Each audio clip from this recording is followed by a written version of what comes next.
Hola, ¿cómo estás? Espero te encuentres muy bien.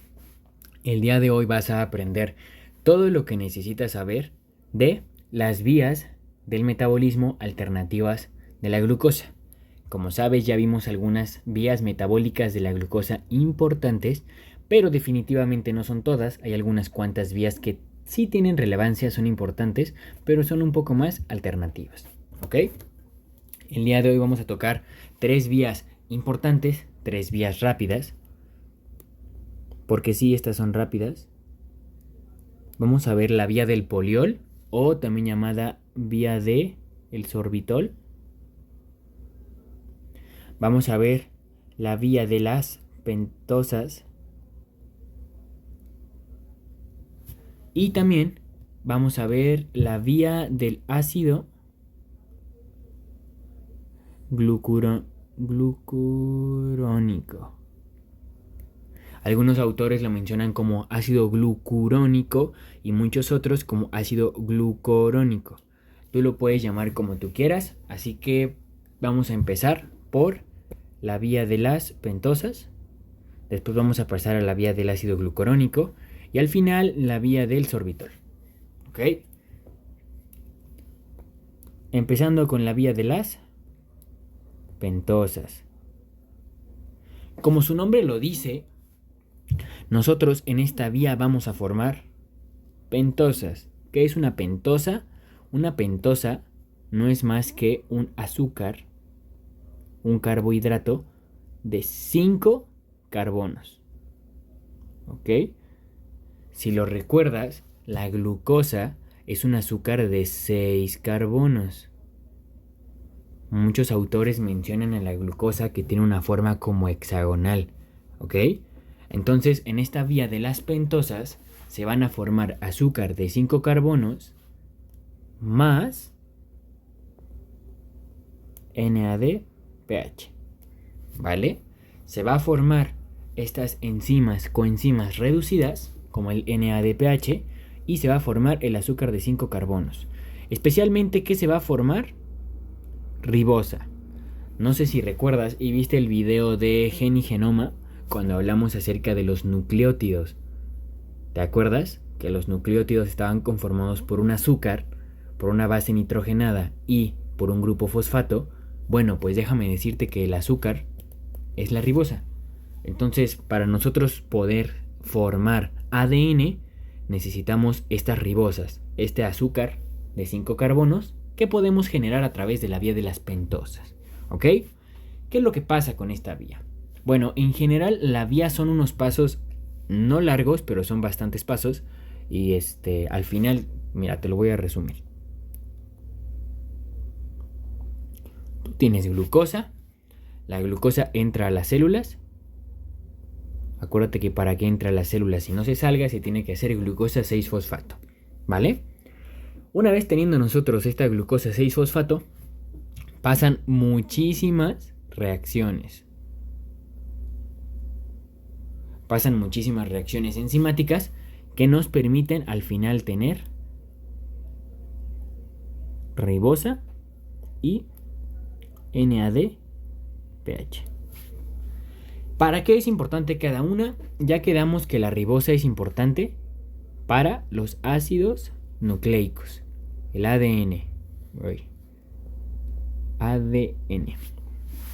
¿Vale? El NADPH es una enzima importante porque la actividad de esta coenzima permite que haya mecanismos antioxidantes en la célula. ¿Ok?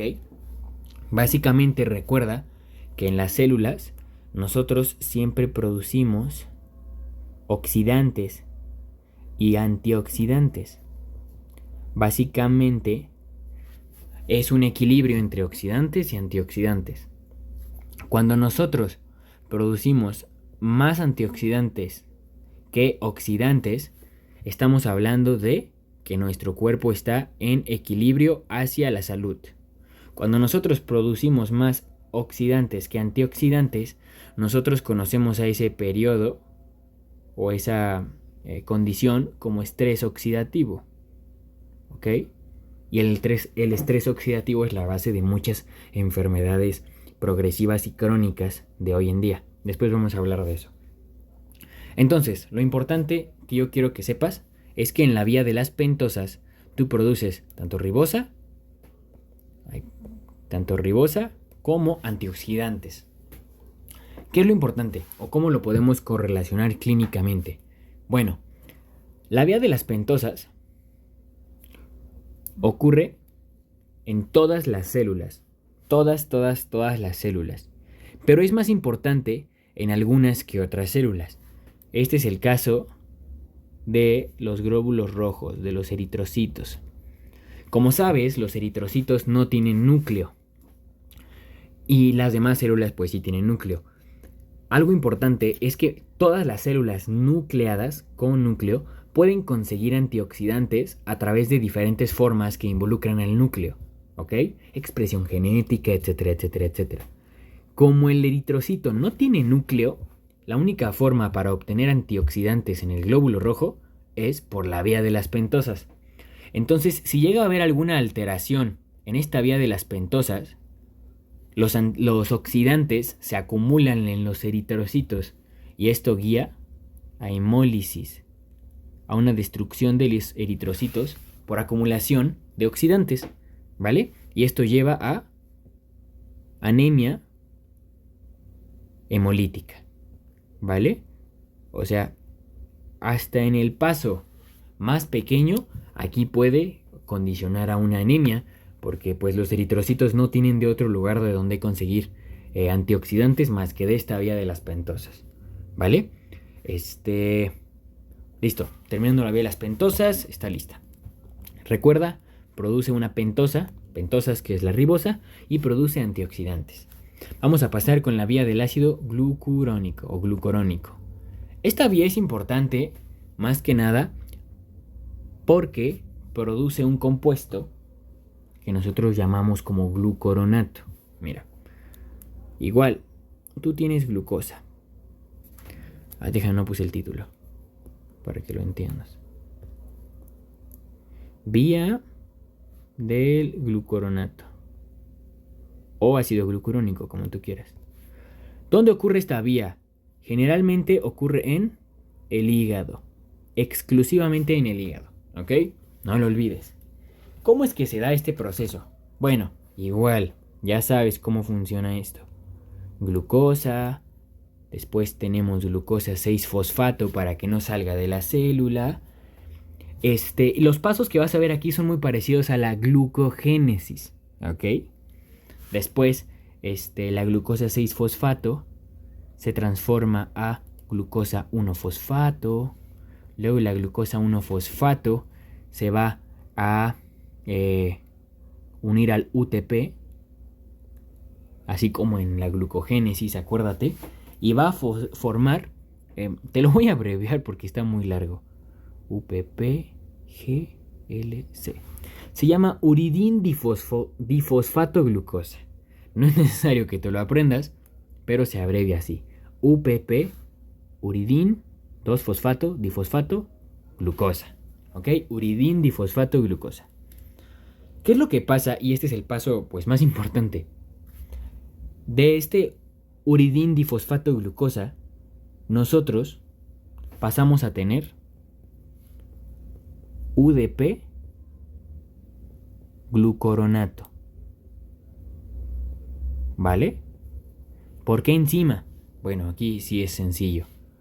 Uridín difosfato glucosa deshidrogenasa. UPP GLC deshidrogenasa. Recuerda que las deshidrogenasas, así como lo vimos en el ciclo de Krebs, forman coenzimas reducidas. Entonces, ya ganaste un antioxidante, ¿ok? ¿Qué es importante? O te estarás preguntando, ¿para qué carambas sirve el glucoronato? Bueno, recuerda que el hígado es el centro donde se metabolizan todos los compuestos del cuerpo, tanto los nutrientes como los compuestos como medicamentos, compuestos ambientales, etc. Entonces, los compuestos, para que sea más fácil su excreción, generalmente se conjugan con glucoronato. Haz de cuenta que tú tomas un fármaco, ¿ok? El fármaco normalmente se eliminaría en 12 horas, haz de cuenta, de tu cuerpo. Pero cuando el cuerpo es capaz de metabolizar el fármaco y unirlo, o sea, conjugarlo con el glucoronato, el fármaco más glucoronato. A este proceso de unión entre el glucoronato y algo se le conoce como conjugación. Entonces, cuando tú conjugas un fármaco, a lo mejor su tiempo de eliminación ya no es 12 horas, sino 1 hora. Y así pasa con muchos compuestos aparte de medicamentos. La bilirrubina, algunos cuantos productos de desecho, los fármacos.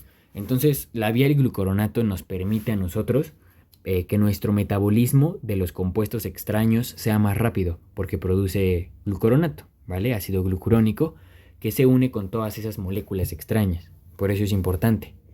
Y por último, la última vía que tenemos para hablar el día de hoy es la vía del sorbitol. Esta vía es la más corta de todas. La vía del sorbitol, o también llamada, aquí está, vía del poliol. Yo prefiero llamarla vía del sorbitol. ¿Qué es lo que pasa? Bueno, aquí nuevamente tenemos glucosa. Tenemos glucosa. Aquí solo son 2 pasos. Glucosa, sorbitol, y de sorbitol a fructuosa. De glucosa a sorbitol pasa en muchos tejidos, ¿vale? De glucosa a sorbitol se da por qué enzima. Ahorita te lo voy a explicar. Aldolasa, reductasa. Y de sorbitol a fructuosa, sorbitol deshidrogenasa. ¿Vale? ¿Por qué es importante esta vía? Bueno, quiero que sepas que esta vía está muy activa en la gente que tiene valores de glucosa normales, ¿ok? Por ejemplo, las personas que no son diabéticas, esta vía está muy activa. Pero en personas que son, está muy activa esta vía en personas normales completa, ¿vale? De glucosa a sorbitol y de sorbitol a fructosa. En personas que son diabéticas, esta vía está alterada. ¿Por qué? Porque recuerda que ellos no pueden metabolizar correctamente la glucosa. Entonces, pues como no pueden metabolizar la glucosa, ellos buscan generar fructosa, ¿ok? La fructosa sí la pueden metabolizar. Entonces, toda la glucosa que ellos tienen la convierten a sorbitol. Y el sorbitol lo quieren convertir a fructosa para que puedan metabolizar toda esa glucosa que ellos no pueden, pues, metabolizar normalmente por la condición diabética. Entonces, ¿qué es lo que pasa? Esta enzima, la sorbitol deshidrogenasa, se satura. Eso quiere decir que, haz de cuenta, tienes 3 sorbitoles, ¿no? Y la enzima trabaja máximo con 3 sorbitoles. ¿Qué pasa si hay 5 sorbitoles? Pues 2 se van a quedar sin metabolizarse y se va a empezar a acumular pues todo el sorbitol. El sorbitol es una molécula que causa edema. ¿Por qué causa edema? Porque el sorbitol chupa agua. Es osmóticamente activa el sorbitol. Entonces lo que hace el sorbitol es que el sorbitol jala agua y deshidrata los tejidos y los daña. Deshidrata unos tejidos y genera edema dentro de las células. Entonces el sorbitol genera edema intracelular. Bueno, y eso termina en muerte celular y daño celular. Entonces, en las personas diabéticas esta vía está muchísimo más activa que en una persona normal. ¿Por qué? Justamente porque como no pueden metabolizar la glucosa, quieren tener fructosa para metabolizarla, pero se atoran en este paso del sorbitol porque se saturan las enzimas.